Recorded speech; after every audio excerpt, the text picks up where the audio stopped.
Hello, everybody. Welcome to Dangerous Ideas. I'm Lee Camp, the most censored comedian commentator in America. Thanks for joining me. We got a big show. We just got a stock market collapse. Nothing really happening. Just got Iran preparing, at least as an hour ago. You can let me know if it's happened while I'm live streaming here, but Iran preparing to strike back at Israel for Israel's latest assassination on Iranian territory of one of the Hamas leaders. In fact, the one who was most involved in the ceasefire talks. So, when Israel assassinated the head guy dealing with a ceasefire negotiation, it kind of tells you where Israel stands on a negotiation of ceasefire. But we will start with the stock market and move on to several other stories. Thanks, everybody, for being here. Please click thumbs up, click share, click other things, and thanks for supporting the show. Some of you were asking about the schedule. I had said I would be here today. I leave for travels tomorrow, so I will not be here tomorrow. And then I've got a special episode that will air Thursday. So you're still going to get there'll still be stuff. There'll still be stuff, okay? Somebody the other day said my voice sounds like nails on a chalkboard, and I take that as a compliment. I think they mean when I go, and it's just, look, if honestly, if you open a newspaper, if you open the New York Times or all this garbage, and the first noise inside your skull is not good, then there's something wrong with you, okay? There's something wrong with you. Hello, Philip. Thank you for the donation. And let's see, 11th hour also. Thank you for the donation. Really appreciate it. So there is major movement on the stock market. And yes, I'm going to get into what they're not telling you as well. But stock markets crashed worldwide over fears of U.S. recession. Fears of an impending U.S. recession sent stocks across Europe and Asia tumbling on Monday. The FTSE 100 index in London fell by 2%, and it was followed by the Nikkei 225 in Japan, plunging 12.4%, the biggest one-day points drop in history. In Paris, the CAC 40 fell by 2.2%.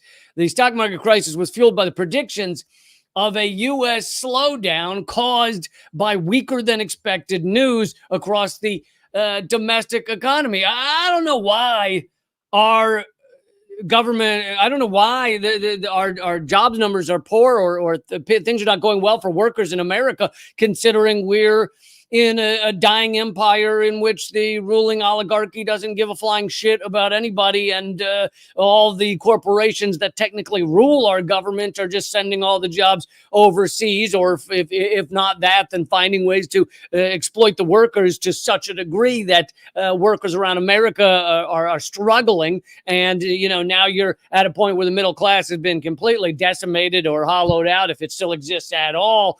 And even people below, below the middle class are suffering even more. You have 61%, I believe, of America can't afford a household. You have 60-something% are living paycheck to paycheck. And for some reason, the economics are not going goodsies. I don't understand. What happened? Why not good? Anyway, jobs data, it was lower than expected. It was released on Friday, and it was poor, and the U.S. Federal Reserve decided against cutting interest rates, unlike the Bank of England and other central banks. There were also reports of concern that tech stock in the U.S. was overvalued and may be heading for a correction. I love all these euphemisms. A correction. Oh, you mean a crash? It's a correction. I see. It's a correction, as if there's some sort of noble, accurate answer to what stock should be, considering it's all a Ponzi scheme. Let me just correct that number. Oh, you mean make the Ponzi scheme a little 3 percentage points less exploitative, or what kind of correction are we talking here? And of course, I mentioned this often. It's something that cannot be said in your mainstream media, cannot be said in any of these articles, cannot be said in the hallowed halls of our universities. But the Wall Street, the stock market, is by dictionary definition a Ponzi scheme.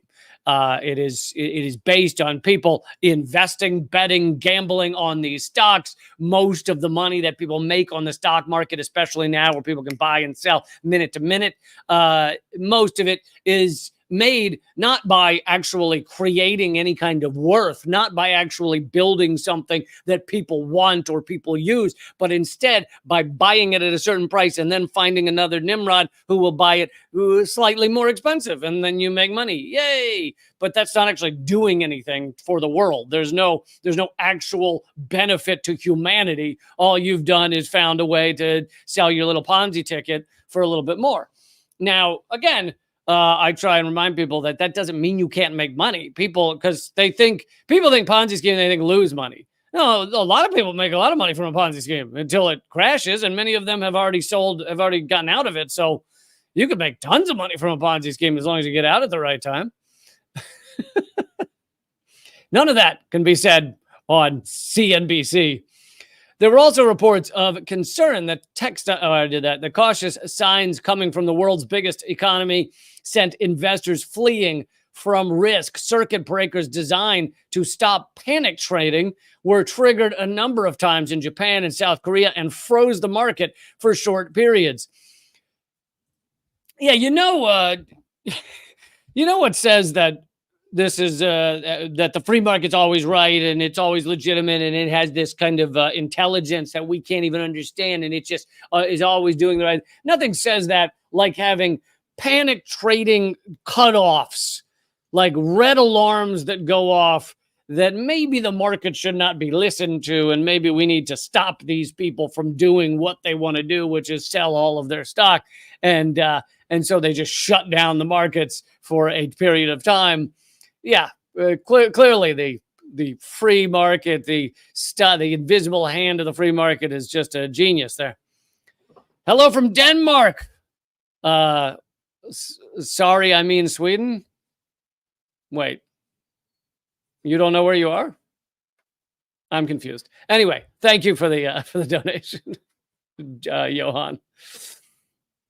Reuters reported that JP Morgan analysts were bearish, saying there was a 50% probability of recession. Signs of emerging weakness in the U.S. economy are evident with negative indicators from hiring, retail sales, and PMI reports. And here's something else that cannot be mentioned on any of your economics shows, cannot be mentioned on any of your news shows, cannot be mentioned by any of your ruling elite, cannot be mentioned by any of your ruling oligarchy, which is we have an economic system that is actually technically the opposite of economics, the way the term was originally devised. The term economics originally, when it first started being used, meant the efficiency of a society, managing a society efficiently.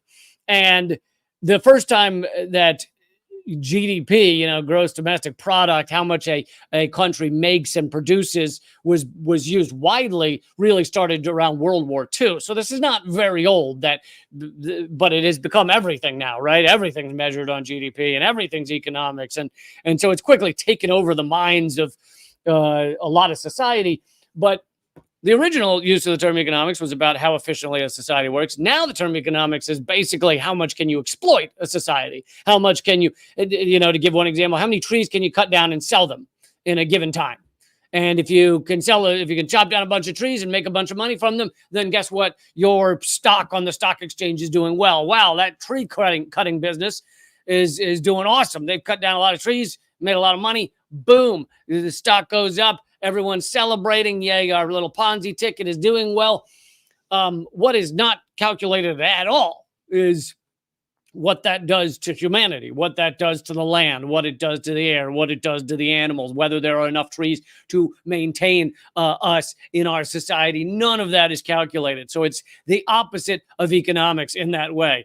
It is instead a measurement of how much you can destroy, how much you can eat and shit out is it's basically what it is.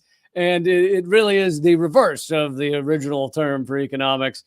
But none of that also can be said on your mainstream media. None of it can be mentioned. It is a giant secret. And let's see, here is New York Times saying some of the same stuff, but being slightly calmer about it. Fears of slowing slowing U.S. growth jolt markets around the world. Triggered a sell-off market in a global rout. Well, I guess global rout sounds equally panicky. The declines followed a U.S. jobs report on Friday that showed significantly slower hiring, with unemployment rising to its highest level in nearly 3 years. I imagine that at least a percentage of this has to do with AI. I know people like to say AI is not taking jobs, and yet every time I mention it taking jobs, someone in the comment thread goes, yeah, it took my job already. My job was to read reports and summarize them. My job's gone that I had for 15, 20 years. Or someone else will comment, oh yeah, I was doing certain kinds of graphic design and the whole career's up in smoke, and I am now looking for a new career. So every time people make fun of me for saying AI is taking jobs, there's people in the comment thread going, oh no, my job's gone. Or people saying, yeah, my job's headed that way. They've already, such and such business has already cut this many workers, and it could be me next, etc. So I don't know that this jobs report, how much of it has to do with, I don't know how much of it has to do with AI, but I imagine some of it.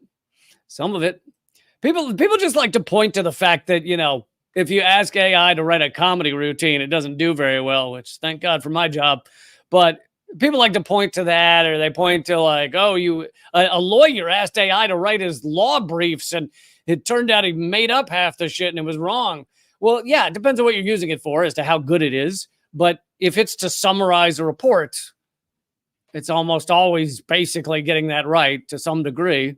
So this whole idea that it can't take jobs or isn't taking jobs is, again, piles of bullshit. But I think they're trying to calm people down, because the companies like to get all their ducks in a row, get all their hens in a satchel, get all their baby calves in a cupboard. Those are all expressions, I believe, that date back to the early 1600s. They like to get everything ready before they fire everyone. So they're trying to get everyone to calm down and say, no, AI is not that big a deal, as they slowly make the prep to fire everyone. And yes, Eric the Red points out in the chat that AI is a tool like a hammer.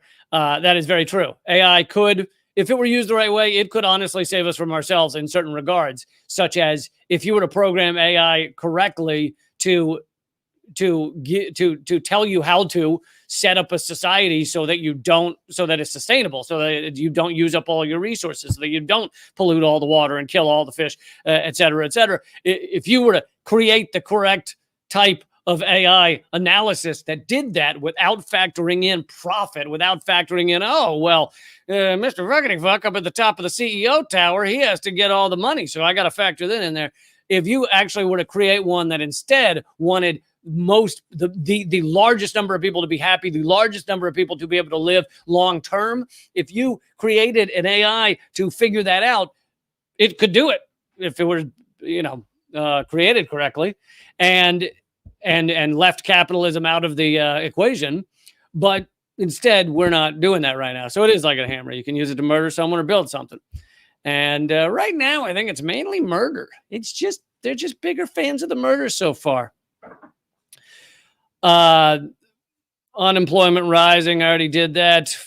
In early trading on Monday, the S&P 500 dropped by more than 4%, and the tech-heavy NASDAQ plunged by nearly 6%. Here's another thing to tell you that cannot be said on any of these networks, said by any of these media outlets, etc., is that the stock market, it was, when I first started studying this stuff, it was 80% of stocks are owned by the top 10%, richest 10% of Americans. I think it's now higher than that. And it's now like 91% or something of stocks are owned by 10% of Americans. And so you can watch this and say, oh, the stock market's going down. Who really cares?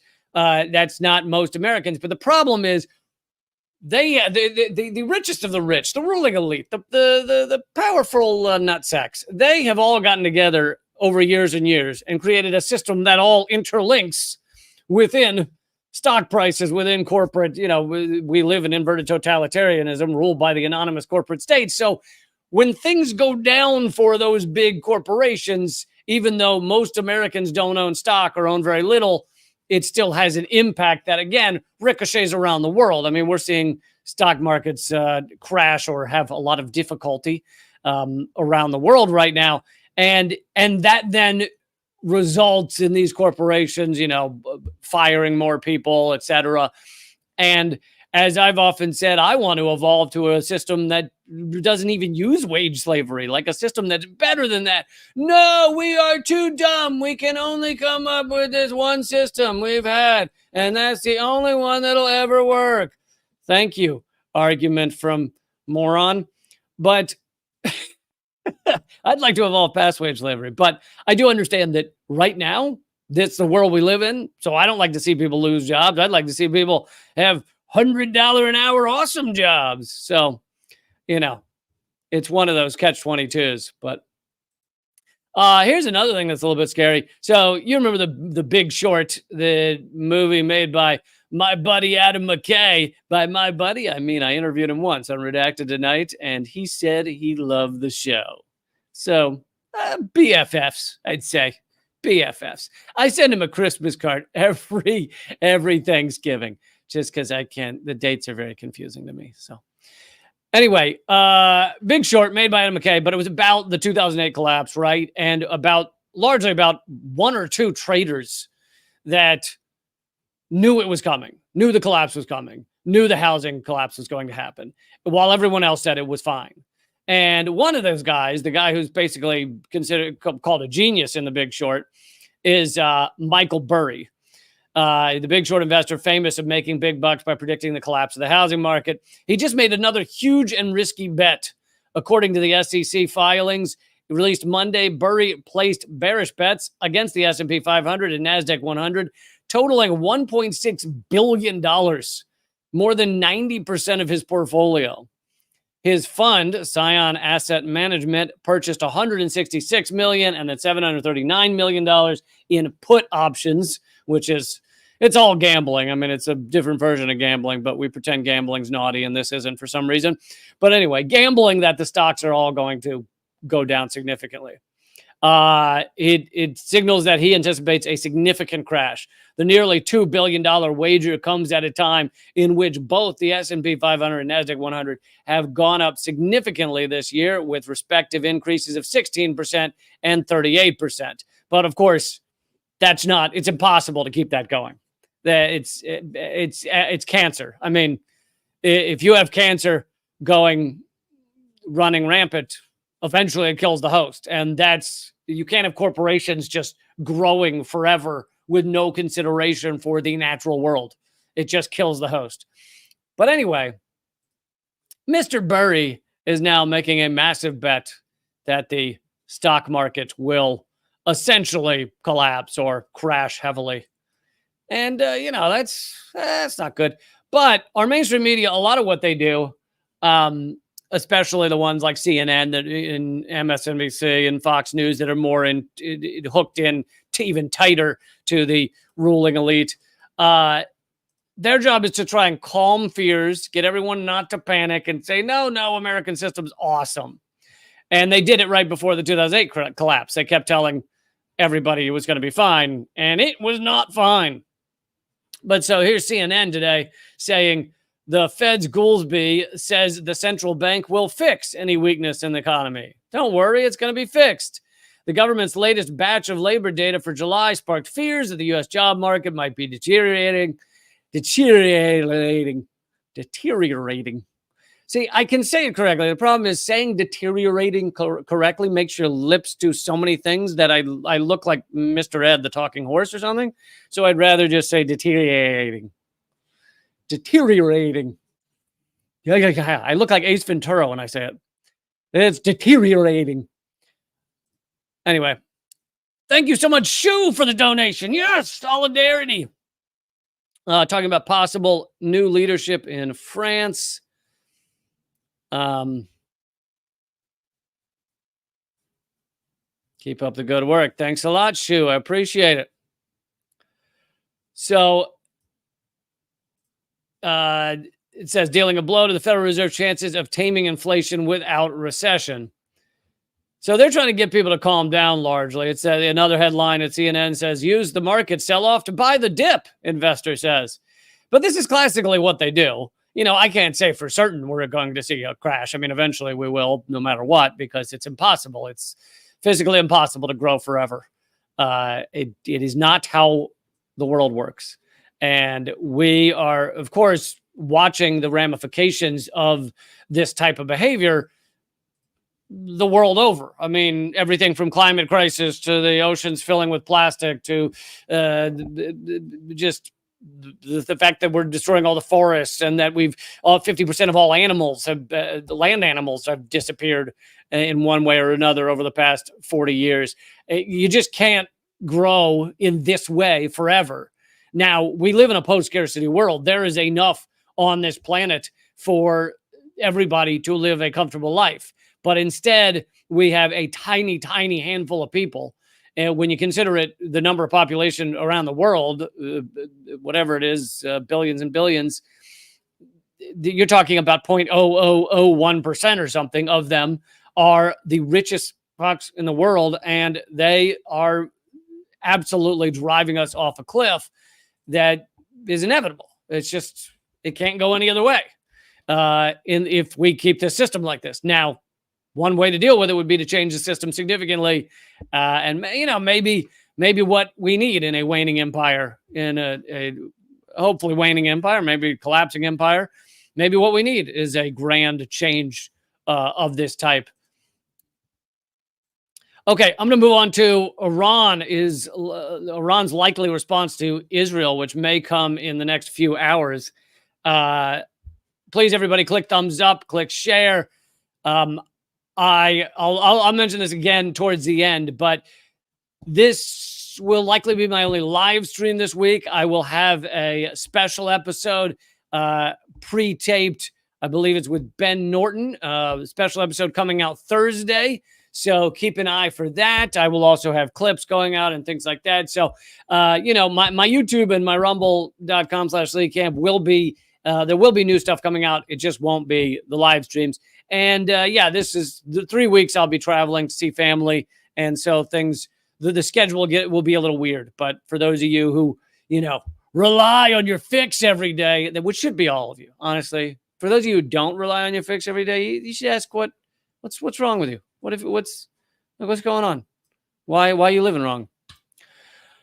Okay, let's move to Iran's likely response. Iran has notified the UN that it would carry out a retaliatory attack on Israel in self-defense. You all pretty much all know that Israel, not only did they assassinate several Iranian generals just a few months ago, Iran then responded with 300 various kinds of projectiles sent at the Iron Dome. 14% of those got through. Israel then may or may not have killed their president. And then Israel has just now, a few days ago, murdered one of the leadership of Hamas, who was the guy in charge of the actual ceasefire deal. So they murdered his kids, then they murdered him, and they murdered him in Iran. As after Iran, invited him over to be, thank you, Ecuadorian taco. Yes. Getting those super chats in there because you're not going to be able to get them in there because I'm not going to have live streams most of this week. So this is your chance. And Ecuadorian taco knows it. So Iran invites him to the swearing in of the new president, and Israel then assassinates him in Iran, which of course is not just a hit to, it's not just a hit to Hamas, it's also a hit to Iran. Thank you, Matt Bluck, for the donation over at Rumbles. I just pluralized it. Iran has officially informed the UN of its intent to carry out retaliatory action of self-defense against Israel in accordance with Article 51 of the UN Charter. The UN Secretary General confirmed in a phone call to the Iranian foreign minister that Iran has the inherent right to self-defense against violations of its national security and territorial integrity. So, it's saying that you attacked us on our land. We now have the right under UN law, under international law, to respond. It's unclear so far how they will respond, but I'll get to some of that in a second. Iran and Hezbollah attack on Israel imminent, Blinken tells the G7. Secretary Blinken has warned that Iran and Hezbollah may attack Israel within the next 24 to 48 hours. And this report came out just a few hours ago. So this would likely be in the next, will not likely be in the next, 40 hours or something. Thank you, Robert. Robert has a good point that if I do it as a premiere, then, which I had planned to do anyway, then you actually can throw in super chats, but on Thursday for the special episode. So Blinken is warning people that this attack is imminent. And here is from Al Jazeera. How might the axis of resistance respond to Israel's escalation? Iran and regional armed groups aligned with the country are preparing to respond to Israel over the assassination of Hamas political leader Ismail Haniyeh and Hezbollah. And I haven't mentioned this one, but you guys probably also know this. They also assassinated Hezbollah commander Fuad Shakur earlier this week. Self-styled as the axis of resistance for being at odds with the U.S.-Israeli hegemony in the region, Iran and its allies will seek to restore deterrence against Israel without provoking a full-blown regional war, analysts have told Al Jazeera, while warning that the space for miscalculation is razor thin. It really is. I mean, if you put yourself in Iran's shoes as they try and figure out their response, they want to show strength. They want to do something that is significant that makes Israel recalculate whether it's going to do it again. But at the same time, if they show excessive strength, then Israel's going to absolutely respond in a far larger way. And of course, this tit for tat just grows and grows. Now, part of the complication is that it seems that Netanyahu, especially, and some of the Israeli oligarchy wants broader war in a big way. They want to drag the U.S. into it. So that would mean that no matter what Iran does, they're going to say it's a premise to create a much larger war.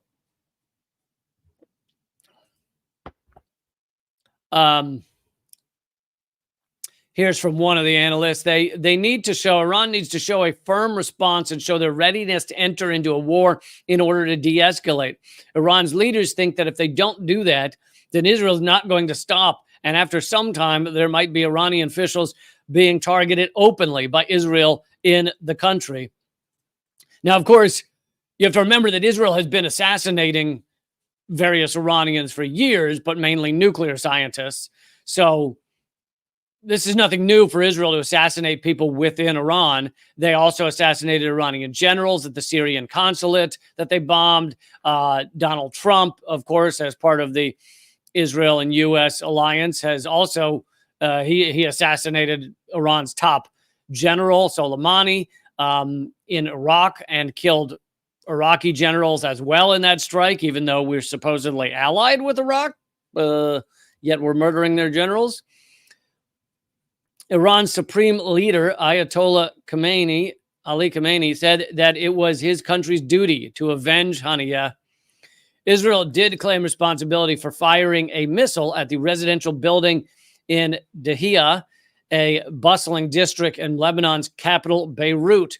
The attack killed Shukr along with a woman and 2 children in response to a projectile that killed 12 Druze children in the Israeli-occupied Golan Heights. Now, as I covered last week, those 12 children killed those Druze children. I feel like you have to say it as Druze in order to make it clear you're not saying Jews. But those 12 children that were killed, it seems highly likely it's a false flag. It seems highly likely that it was a Iron Dome defense rocket that actually landed on that soccer field and killed children, not actually fired from Lebanon, but fired from Israel. But either way, whether it was from Lebanon or from Israel, the idea that that Netanyahu cares a lot about Syrian children is just hysterical. These are Arab children. This is in an area, Golan Heights is an area that was Syrian, and Israel, quote unquote, annexed it, stole it. And so now you have Syrians that technically are in Israel's border because they stole this land.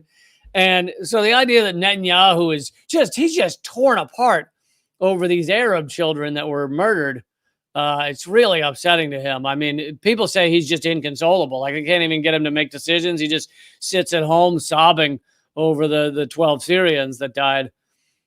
Of course, it's all ridiculous. It's laughable. But Netanyahu wanted a premise, a reason to attack Lebanon and attack Beirut in a more direct way than they've been doing. And he, of course, pretended that was the one. That's the trick. That makes it fine because he's defending the poor Druze. I did this the other day, and I realized that it's just not fair to you guys, and yet I'm going to do it again. Throw $2 in the super chat if you think Iran is going to respond in the next 2 days, and we'll take an impromptu poll of how many of you throw $2 in the super chat. You totally don't have to do that, but if you do, I think that's awesome too. Throw $2 in the super chat if you think Israel is being shitty. How about that? So for anybody who doesn't throw any money in the super chat, it just clearly you love Israel and you love genocide, and that's really problematic. I don't know why you're living that way. This is a fascinating aspect of this coming from The Intercept. And Nick Terse, if you aren't familiar, he does really great work on U.S. military involvement in Africa. And essentially, he's the only journalist doing that. Like, literally, if you Google AFRICOM and U.S. military in Africa, 90% of all the reports you're going to find are from one guy. Anyway, he's pointing out that the U.S. has poured billions of dollars of military aid, which is a euphemism for bombs and missiles and guns, into Lebanon over the past several years. And now Israel is threatening to invade Lebanon and is essentially already at war with Lebanon, but they haven't gone full all-out war.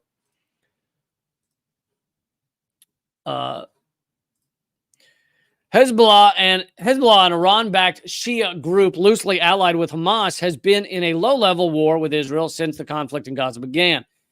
Hezbollah, which is believed to have an arsenal of more than 150,000 rockets and missiles, has repeatedly emphasized that attacks will continue as long as the war persists. The low-level war has created a tinderbox that could explode into a regional conflict involving Iran, Iraq, Syria, Turkey, Yemen. Yeah, Turkey has also said they'll get involved. Yemen, and to an even greater extent than now, the United States. Oh, and I also forgot to mention that many have been watching flights going into Iran, and flights that seem to be the type of transport flights that Russia would send with, arms, missiles, etc. Those are pouring into Iran, according to several sources. So now, if you look at that as Israel is a belligerent, bloodthirsty, genocidal country that has been assassinating Iranian generals, then maybe it's not a bad thing for Iran to be able to defend itself when it's being treated that way. But anyway, apparently flights are flooding into Iran. Thank you, Sam Max Legend, for the donation. Solidarity. So, but here's where it gets interesting. Lebanon and Israel are both U.S. allies, and America has poured billions of dollars in military aid into Lebanon, trained tens of thousands of its troops, and operated a proxy commando unit run by U.S. Special Forces there for years. This is in Lebanon. U.S. Special Forces for years.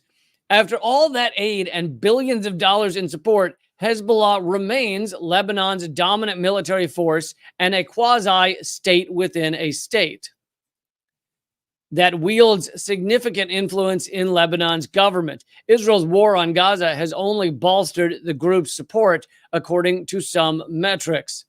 So Hezbollah, the U.S. dumped all this so-called military aid, which is an annoying euphemism to use, but has dumped all this military garbage, all these bombs and missiles into Lebanon because they're dumping it into the part of Lebanon that is not Hezbollah, and they believe would make Hezbollah weaker and the other aspects of Lebanon stronger. But it seems like because Hezbollah still has a lot of power in Lebanon, that much of the arms Israel is dumping in probably end up with Hezbollah. And, you know, no matter what you support or what you believe, this just goes to show that the U.S., the amount of arms the U.S. is making and shipping around the world, they end up everywhere. They end up on all sides of most conflicts. Like, Israel has funded and armed offshoots of Al-Qaeda, has funded and armed offshoots of ISIS. ISIS-K may very well be connected to the CIA, as I've brought you those stories before. And some of these are intentional, but some of them are unintentional. But when you're creating these many weapons, these many, that's what's happening, weapons of death, they're going to end up everywhere.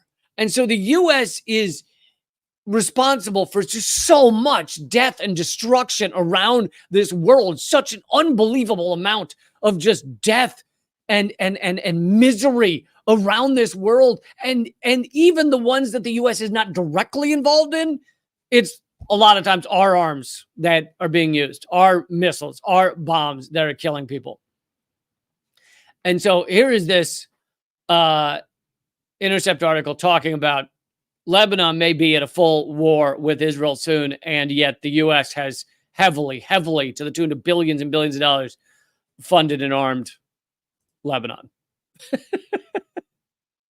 Which, you know, most people don't laugh at this stuff. I laugh in a very dark way. If you can read Catch-22, the novel, and laugh, then that's, you know, it's just so fucking dark. You have to laugh. Like, it's unbelievable that the sociopaths. Thank you, Jorge, for the donation.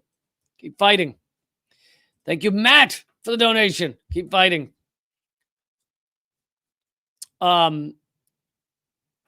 These people are just so unhinged, and they're making so much money. The weapon contractors are making unbelievable amounts of money as these arms flood around the world. Just and so there's just so much money made in it. So much money in war. I just wanted to bring you this little update on the genocide, the ongoing genocide by Israel. You know, and I don't normally bring the day-to-day Israel of what, like, each bomb that drops, but it's just become so exhaustive. But Israel has bombed 2 schools in Gaza. They've moved on to schools, I guess, because they'd already bombed all the hospitals, bombed the UN headquarters, killed 366 UN staff and their family, bombed all the, destroyed all the cemeteries, bombed a lot of the universities. Now they're moving on, I guess, to lower schools, and they've just bombed 2 schools, killing a lot of children. And they also were bombing tents, because, tents are a real problem. You got to really go after those tents. And here's from Azalrad on Twitter. She says, if you had 1 funeral a day for each child killed in Gaza in nearly 10 months, it would take over 40 years. A funeral a day, it would take 40 years. And that's not including the 20,000 missing children, who 99% are probably dead. 40 years. 40 years if you did a funeral a day. And this is what our government is still defending. Just so repulsive. So repulsive. And yet most Americans are still just blithely ignoring it all, or they go, oh, the best you'll get from most Americans is like, yeah, that shouldn't be happening in Israel. End of discussion. And here is this awesome little film, I guess made by Jesse Mariano. And this is average American right now. And for those of you listening to the podcast, it's people on a train, on like an Amtrak train, looking at their phones with big smiles on their face while the world burns down out their windows. And this is just so true. This is just absolutely what our world is now. It is people enjoying their phones, laughing at what they see on their phones as they ignore the fact that the world is burning down. And this video is pretty amazing. So for those of you listening to the podcast who want to see this, you can check out the videos of the live streams at youtube.com/moment of clarity or rumble.com/Lee Camp.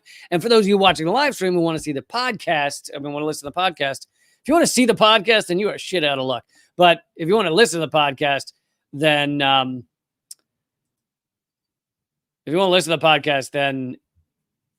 it's called the Lee Camp Show on Spotify. It's called Moment of Clarity on other platforms. And people are asking where they can get this video, so I'll throw the link in the chat here. Oh man, I just god damn it. Okay, give me a second. I just closed a tab of Alan McLeod that I really wanted to cover, so now I gotta go find it. So give me a second. Alan's in Venezuela, and he's been doing this great job debunking all the fake news. And so I wanted to go through this thread. I covered one of these the other day, but I wanted to cover more of them about Venezuela, about the coup attempt there. By the way, things in Venezuela have calmed down. The attempted coup is falling away. As most of you know, there's zero evidence that Maduro didn't win the election. And the next step in their election process was to take it to the Supreme Court and show the results. And the only person that didn't show up to the Supreme Court in order to prove what they were saying about the election was the main opposition candidate. He did not show. And the reason is because there's no evidence of what they're saying. There's only evidence that Maduro won. But so here's Alan McLeod, and he's talking about the coup. And in one viral video, here's what they posted with the viral video. It says, armed communist Maduro gangs are currently storming polling stations in Punta Cardón, Falcón State, Venezuela. They aim to steal the ballot boxes. So then you look at this video and it's masked men running out of a building with boxes. But fascinating, if you just look a little closer to boy, they have ventilation on the side because they're air conditioners. The guys are stealing air conditioners, and we're told these are ballot boxes. And Alan McLeod points out that the ballot boxes in Venezuela are much smaller than those large white things, which at least one of them was an air conditioner.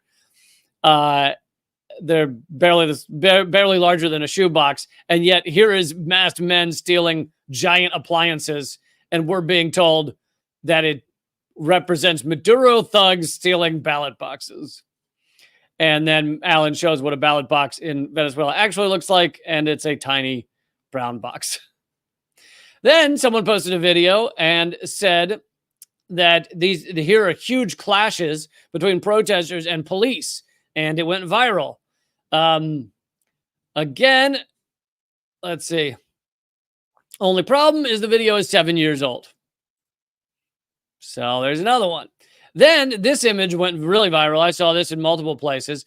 And people were pointing to this as showing that the elections are fake. Why does this show the elections are fake? Because Maduro has, in this image, which was posted by Telesur, Maduro has 51.2%. Gonzalez has 44.2%. Then three other opposition candidates have 4.6% each. Now, if you add all that up, it's over 100%. It's like 109% or something. And people point to that and go, look, the election was rigged. They give 109%. Well, the reason this graph is wrong is because some idiot who made this graph decided to show these 4.6% opposition candidates as individuals as if they each got 4.6%. Instead, in reality, all three of them together got 4.6%. And in fact, if you realize that all three of them together got 4.6%, then guess what it all adds up to? 100%. So very easy to realize that this chart is just was made wrong rather than proving a stolen election. Here's another image that went viral showing the National Electoral Council, CNE, and the charts on the screens show a Gonzalez victory, show an opposition victory. If you zoom in on these little charts, then you'd say, oh my God, the National Electoral Council has screens that show Gonzalez won. But Alan McLeod points out this room that's photographed here is not the CNE, not the National Electoral Council. It is instead from Mercal Aragua, a totally different organization with no access to voting information.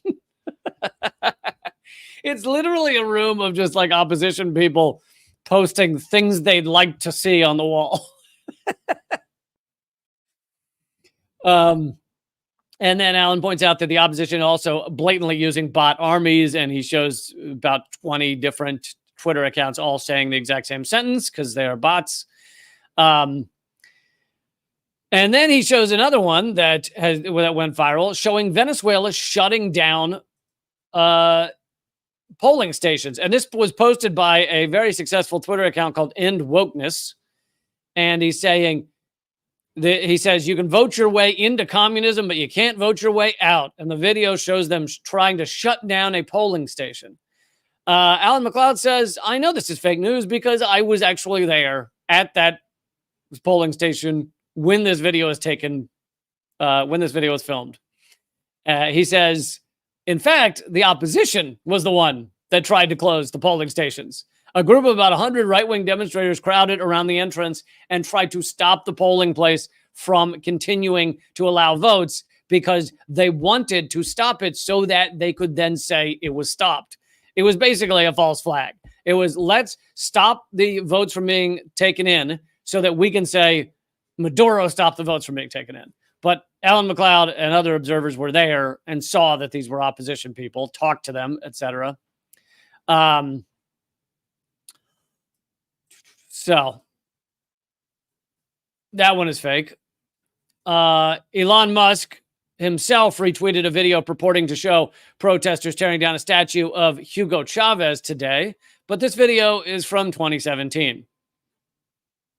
And that video was also first posted by the Twitter account End Wokeness. End Wokeness is just knocking it out of the park with fake news, aren't they? And then there was another one that was it says the post is unavailable now, but that's okay. I wasn't going to show it anyway. It's a man who looks like he's been murdered, and he's laying topless, shirtless on the ground with apparent blood coming out of his head. And the tweet said that he had been murdered by Maduro thugs. But in fact, in a longer version of the video, you see him get up and walk away because it was faked. Somehow the dead man just got up and walked away. And I actually saw the longer video where he gets up and walked away. And then Alan McLeod says, perhaps the most important fake news is that the opposition actually won with 73% of the vote. The U.S. government has fueled these allegations. And in fact, the only evidence that the opposition was pointing to as having won was an Edison Research poll. Edison Research being a U.S. government linked and funded outlet that basically only does exit polling in other countries when it is used for U.S. imperial aims to create coups in other countries. that is basically the only time Edison Research does exit polling in other countries. Thank you, Pomodorino, for the donation. They say Musk's tweets are as reliable as his Cybertruck.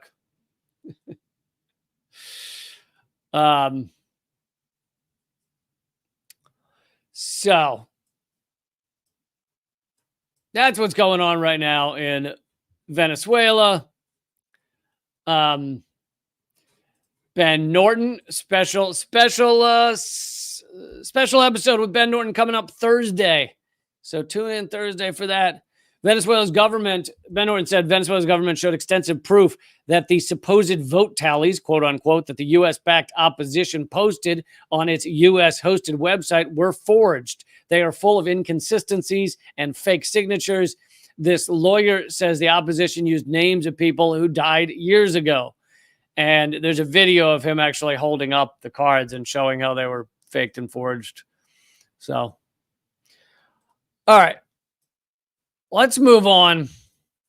Oh yeah, I got more coming up. This might be a little bit of a long episode. I got more coming up, including the recent U.S. efforts to possibly make the draft mandatory, possibly include not the draft, the selective service, basically making it mandatory for you to sign up to, or not it already is mandatory that you sign up if you're a male for quote unquote service to be in the military if there were a draft. Now, but there's a lot of bills or think tank efforts to perhaps add women to that, to make it automatic so that you don't have a choice. And I'm going to give you the good and bad news of that. But it is telling that there is so much discussion in the Beltway crowd, in this ruling elite crowd of think tanks and militarized goons. There's a lot of discussion about the draft in the U.S. and getting more people to sign up to the military. But we'll get to that in a minute. Let's get to the violence that's been going on in the UK. Please, everyone, click subscribe, click thumbs up. Thank you for being here. Special episode Thursday with Ben Norton. But okay, so here is from the New York Times. The violent protests grip UK in the wake of a knife attack at a dance class. But there's a lot of suspect things with this knife attack, or fake news has gone around about this knife attack. So basically, there was a knife attack. I'll get to some details in a minute. And it then was used as a spark that lit the fire of riots in England, of attacks, people aiming, kind of mobs basically trying to harm immigrants or refugees, and demanding they leave the country, etc. And some of it was pretty brutal. But here's the truth about the stabbing that a lot of people are ignoring. In the Southport stabbing Monday, 3 young girls were killed and another 8 children and 2 adults were injured when a 17-year-old who was born in Cardiff, Wales, which is part of the UK, and lived in a village near Southport, went on a rampage through the class. On Thursday, the police identified the suspect as Axel Muganwa Radakubana. But here's the thing. The right-wing lunatics that are now, the past several days, have been storming through the UK going after immigrants. They were claiming that the stabbing was done by a refugee, by an immigrant, recent immigrant. And instead, this is a British child. I mean, he's under 18, but this is a British child.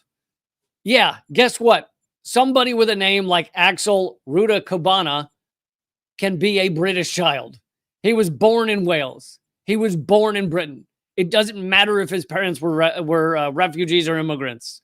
He is still a British citizen, born there, raised there, and also he's a child. But there is this racist tendency to go, well, yeah, but he's not the kind of British that I'm okay with. So even if he was born here, he's not really from here. And you need to analyze yourself if that's, guess what? Britain is heavily made up of a lot of immigrants nowadays. The US, of course, and you'd see the same thing with the US if it happened here. If a 17-year-old with a funny sounding to a lot of people, right, to the more white people in the country, with a funny sounding name, stabbed a bunch of kids and killed kids, you'd have a lot of racist people across America who don't think they're racist going, oh, they see evil immigrants. Evil immigrants came and they do bad things. Well, he was born in, I mean, I was using an example of the United States. So if the person was born in the United States, they are Americans. Like, it doesn't matter that you don't like their name. It doesn't matter that you don't like their skin color. It's like, we are an immigrant country. Throughout our history, we had 10 to 15% of everybody in the United States has been immigrants. And it's just shifted over the years which immigrants we're going to hate now. For a while, it was Italians. For a while, it was Irish. And now we've moved on to, oh, no, we hate people who come from, African countries and Middle Eastern countries. Those are the real evil ones, or China or something. More than 50 police officers were injured in that outbreak of violence on Tuesday after false reports spread that the suspect in the stabbing at the dance class was an asylum seeker who had recently arrived in Britain. Nope. It was a teenage British kid born in Wales. And this is, someone said, no idea how all this fury happened across Britain yesterday. And then they posted, for those of you who listen to the podcast, posted a ton of front page headlines, mainly, I think they're all from the Daily Mail, front page headlines that are all anti-immigrant. Fury over plot to let 1.5 million Turks into Britain. 4,000 foreign murderers and rapists we can't throw out. UK Muslims helping jihadis. Migrant numbers hit new records. Like, these are all front page articles, basically whipping up a fervor of anti-immigrant fervor in Britain. And guess what? When you whip up an anti-immigrant fervor, you get an anti-immigrant fervor. Isn't that funny? Funny how that works. And so these are the results across Britain. And something else that's been pointed out by some people, including Richard Medhurst, is that, you know what else creates this violence? Is acting like violence against Muslim people, against Middle Eastern people, against Palestinians is okay, which is what we're being told about Israel and about Israel's actions. It's okay. It's you can commit genocide for 300 days and not really have Britain or the United States tell you to stop. It's okay. And guess what? That gets internalized. That you have dummies across Britain and dummies across the U.S. See, everybody in the U.S. thinks that people in Britain are all geniuses. There's a lot of dummies in the U.K., just like there's a lot of dummies in the U.S. There's dummies everywhere. You have a lot of dummies who just go deep down. They go, oh, it's okay to hurt, non-white people, to hurt Middle Eastern people, to kill Middle Eastern people, to kill Palestinians or others. And so it's just all, this all comes home. It's all internalized by the population and then acted on. So there's a lot of ramifications. There's a lot of ripples in the whole, like, let's just let Israel commit genocide. There's ripples that go out around the world rather than just in Gaza. And none of them good, allowing genocide. Okay, I want to get to from Responsible Statecraft, and it's called Summer of the Draft, what government and think tanks are planning and why. Summer of the Draft. Sounds good, doesn't it?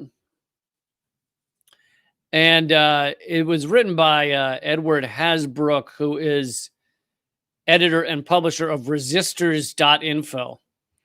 And in case you need reminding, you should all resist being in the military. You should all resist joining the U.S. imperial mission to murder lots of folks overseas. Okay, so I didn't realize there was this much going on about the draft. I didn't realize there was this much movement, as they say, about forcing Americans to sign up for the military. There are a number of proposals in the annual defense policy bill, the National Defense Authorization Act, that deal with the subject of the draft. There's one to expand selective service registration to women.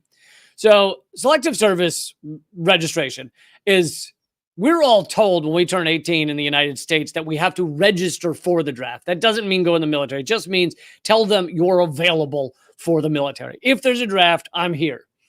And we're told that basically you have to do that, and it's punished. It could be punishable by jail, could be punishable by whatever thousands of dollars fine, etc. When I was 18, and I also was not politically aware when I was 18, I was just told, oh, you do this. And I was like, all right, you do this. And if there's a draft, you got to go. And I thought you just had to, because they try and make you afraid of it. So right now, women are not on that list. All the women in the military have gone to a military recruitment center and said, I want to be in the military. But there's talk of adding women across the United States to this selective service registry. And there's another bill, a separate bill, that would make selective service registration for American men automatic. Right now, it's not automatic. Right now, you have to send it in and say, I'm available for the draft, like I did myself, and I should not have.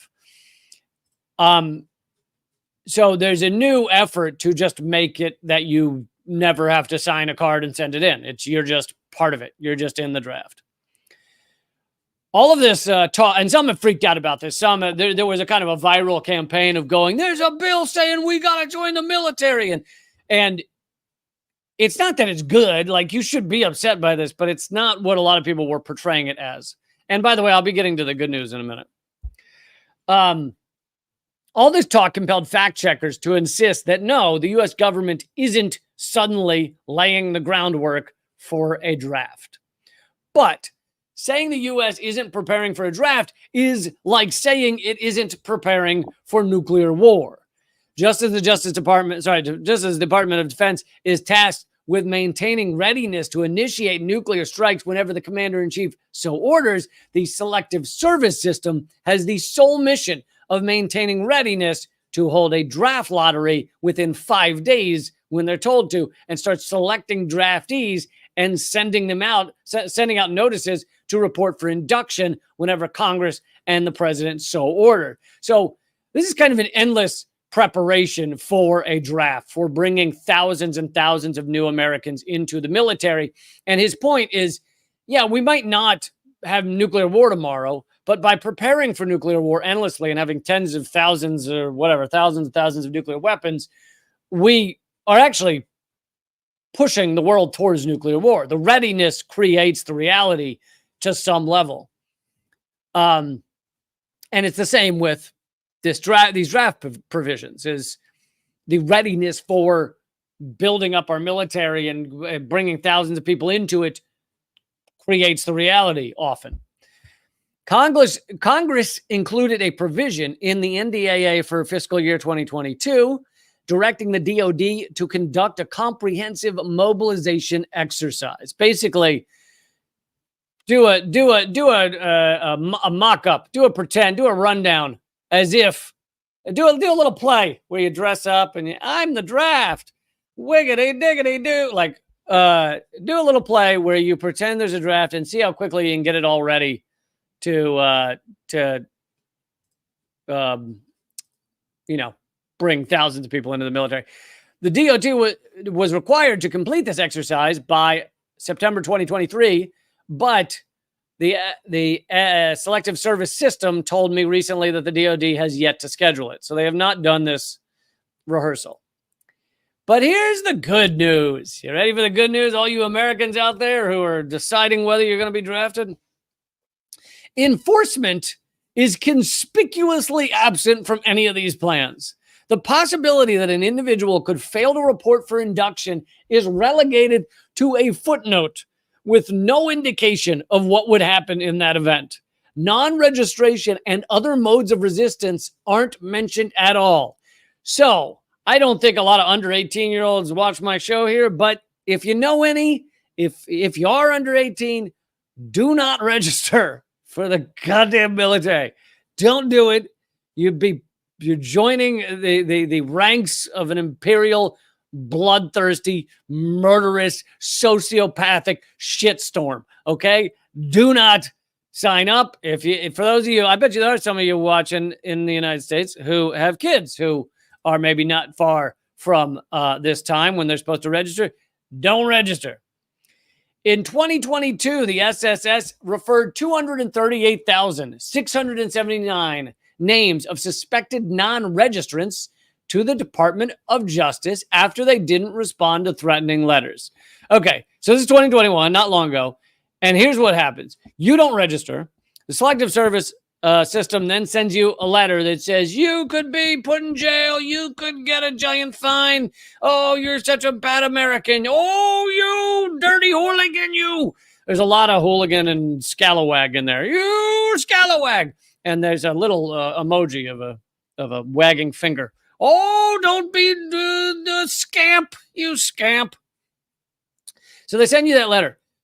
And then they send this list of 238,000 Americans to the Department of Justice. The Department of Justice then does nothing with them. Nothing. Ever. None of them. None of the 238,000 were investigated or prosecuted or could be prosecuted without evidence of actual knowledge and criminal intent. Because, hey, maybe you just accidentally threw out the letter. Maybe you didn't read it. Maybe you didn't mean to be a resistor. They'd have to prove intent. You would have to post on your, Instagram, you setting fire to it. Then maybe they have the evidence they need. But even then, they'd have to come after you, which they never do. So none of them could be prosecuted without proof of criminal intent, nor were any of the millions of other suspected non-registrants referred to the DOJ since 1988. Since 1988, not a single person has been prosecuted, fined, or anything else for not registering for the draft. In 2022, the DOJ told the SSS to stop sending them any more referrals of non-registrants. Basically, every year, the Selective Service group sends all these names, and the DOJ just shreds them. They have no use for it. So now they've told them, just stop telling us. We don't care. We really don't care. They told them to stop sending referrals, presumably because the DOJ wasn't going to do anything with them. The DOJ has no idea what it would do if it were called upon to try to enforce induction orders. There is no reason for any of you or your kids to sign up for the draft. Don't fucking do it. Tell everyone else you know. Go out in your neighborhoods. Tell them not to let their kids sign up, etc. Now, look, here's the thing. If you talk to one of them and they go, well, I like the military and I'm a big fan of USA, and also USA, and my kid might want to be in the military one day, USA. And if they say that to you, guess what? That kid could still sign up for the military anytime he wants. He just wouldn't be signed up for the draft. So it's not saying you couldn't be in the military. No, you shouldn't. But the Center for a New American Century. Sorry, what am I talking about? The Center for a New American Security, a think tank, right-wing think tank, imagined a large-scale invasion of Taiwan by China, followed by a Chinese attack on a location between San Diego and Los Angeles. At its public hearings on the draft in 2019, another group considered a Red Dawn scenario where we are being attacked from both Canada and Mexico. So basically, they're playing war games, pretending that China is going to attack San Diego. It's bullshit, because the United States is the one creating all of these wars, creating all of the basis, the foundation for these wars, these proxy wars, such as Ukraine. The U.S. creates them. So the idea that we would just be attacked out of the blue for no reason, no. We create these things. So this author then writes, is the People's Liberation Army really going to land on the beaches of Southern California? Would activating a draft to fight a war in Taiwan or the Caspian Sea be an appropriate or effective military tactic or a recipe for another Vietnam, Iraq, or Afghanistan? Yeah, it's just insanity. As with nuclear weapons, to speak of readiness for a draft as a deterrent is also to speak of it as a threat. Like nuclear warheads, the draft is used as a weapon when it is used as a military threat, whether or not the threat of nuclear war or of a draft is ever carried out. In other words, hold on one second.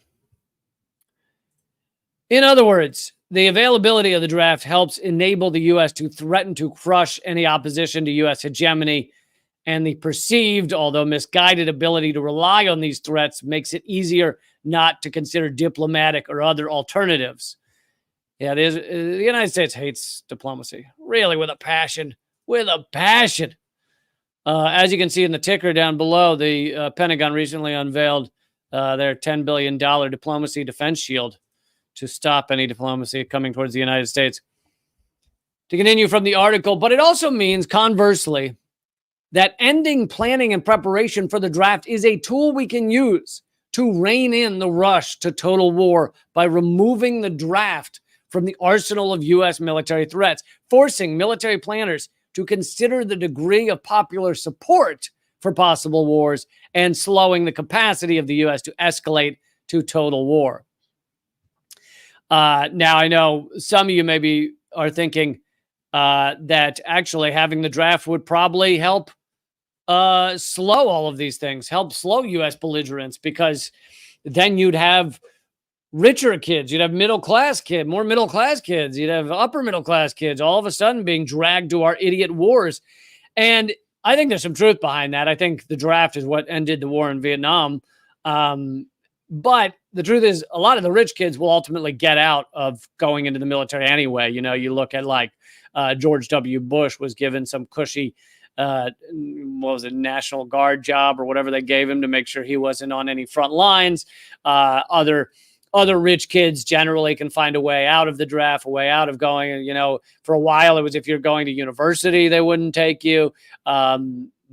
Also, they can have doctor. You know, the richer kids can usually have doctors write them notes saying he has bone spurs in his OCD. So it's obsessive compulsive bone spurs, and you gotta be in the military. Just like Donald Trump, right? Donald Trump got out because he claimed something about his feet. Yeah, so the rich kids, the oligarchs' kids generally get out of it anyway. So, but to sum all this up, there are efforts to make the selective service automatic, to put women in it, etc. And I don't know whether these will go through or not, but don't sign up. Tell your friends. Don't do it. Now, if they made it automatic, then, of course, it becomes a little more complicated. But right now, it's not automatic. So don't sign up. They have never once, since 1988, prosecuted anyone for not signing up for the draft. So just don't do it. Don't be a part of it. Don't be a part of this goddamn drowning in blood war machine. Just don't jump on that ship. Okay, gave you 15 extra minutes there.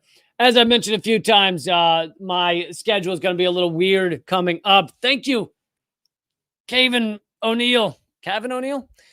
Thank you so much for the donation. Solidarity with the dissidents. Schedule's going to be a little weird, but I will still have new episodes coming for you. Some of the time, I may be able to do my live stream. Maybe it won't be at the exact same time. This is going to be like this for 3 weeks. I'll try and keep you guys updated. I'm going to give you special segments and stuff like that. But the next show will be a special episode with Ben Norton on Thursday, this coming Thursday. So tune in for that. And I hope you miss me. I will miss you guys.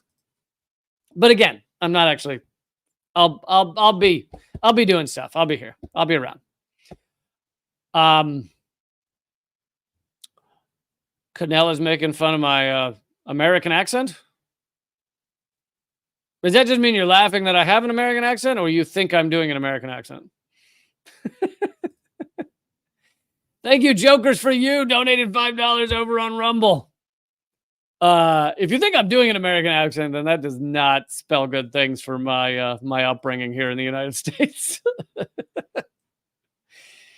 I mean, you know, growing up in Richmond, Virginia, yeah, you get some, there's some twang on your words sometimes, and there's a little stink on some of them. And anyway, so yeah, I will see you Thursday for the special Ben Norton episode. Also, if you want to support this show, I hope you will join up at leecamp.net. Scroll down to become a subscriber, and you can join up for 38 cents. It's just 38 cents an episode, 38 cents.